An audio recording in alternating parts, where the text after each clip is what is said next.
Kada otvorite sajt Skupštine Kosova, prva rečenica glasi: rad zakonodavnog tela Kosova je transparentan. I zaista, skupštinske sednice se prenose preko javnog servisa, a na sajtu sve piše kako su održane sednice, o čemu se raspravljalo na skupštinskim odborima, koji su zaključci i šta građanima određuju pojedini zakoni. Tu su imena bivših i sadašnjih poslanika i predsjednika. A da li je baš svim građanima Kosova sve jasno i da li svi mogu da potvrde da je rad kosovskog parlamenta transparentan?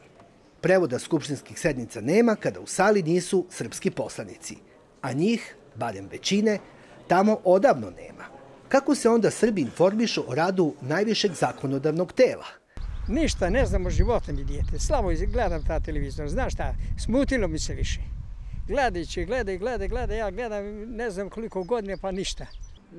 Ne pratim i ne znam ko to radi, ko to prevodi. Nemam pojma o tome. Ne pratim i ne znam šta se uopšte dešava tamo.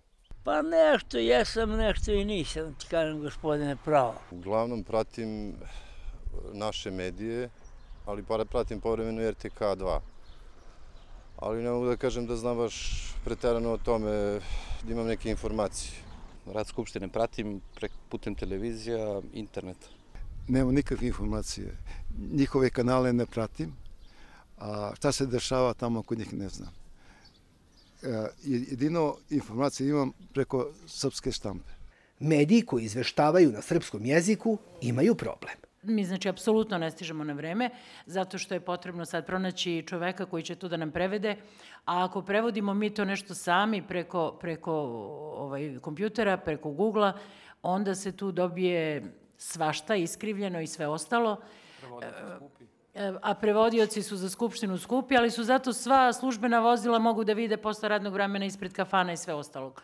Ako su mu uskraćena osnovna prava, da on čuje koji je to zakon, ne znam, o krivičnom postupku, koji je to zakon, da on ne može da čuje osnovne stvari, da on ne može da gleda Skupštinu, onda je to jako zabrinjavajuće.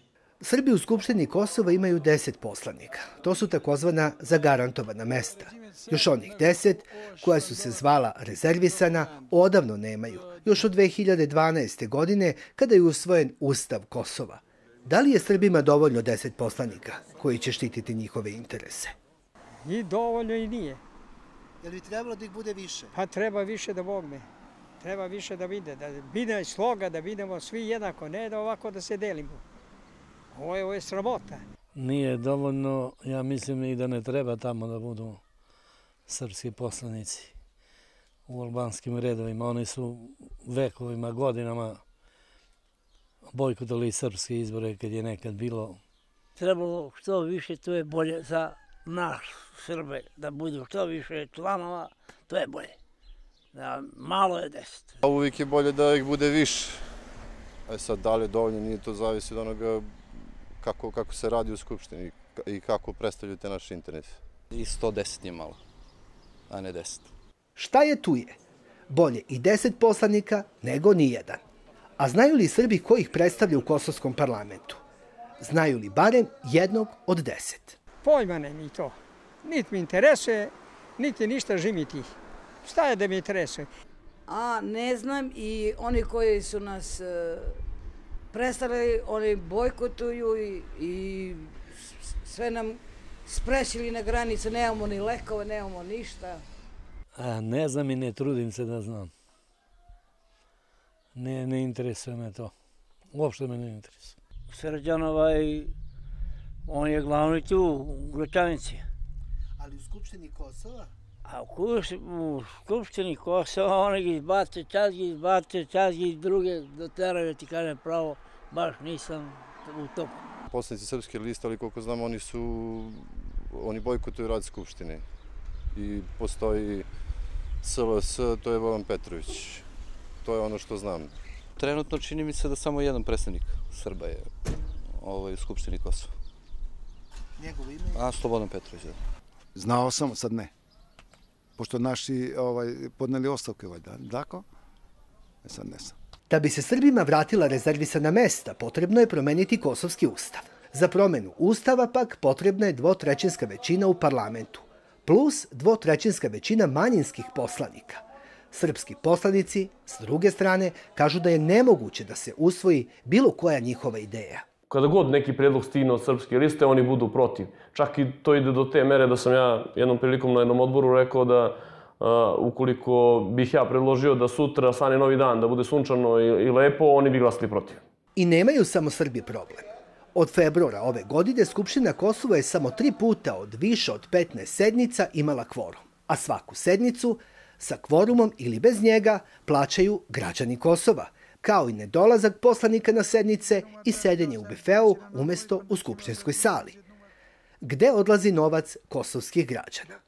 A pare, kao što vidimo, građana Kosova, svih nas, mene i tebe i svakog koji daje od svoje plate u tome, jednostavno mora neka druga vlada, kad bude došla, da vidi gde su te pare otišle. Počelo je nešto da imamo, na primjer, u Makedoniji Ali Ahmetija prisluškivanje koje je počelo da se objavljuju. Imamo također prisluškivanje koja je sad u Albaniji.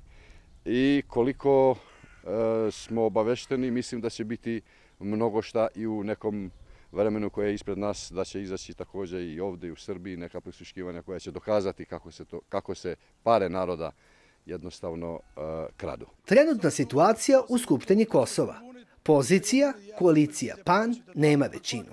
Kao ni opozicija u kojoj su Demokratski savez Kosova i Pokret samoopredeljenja. Ocepljeno krilo samoopredeljenja, 12 poslanika Socijaldemokratske partije, čas opozicija, čas opozicija.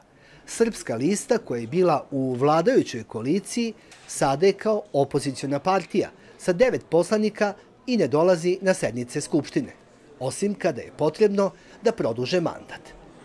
Još jedan srpski poslanik Samostalne liberalne stranke, učestvuje na skupštinskim zasedanjima.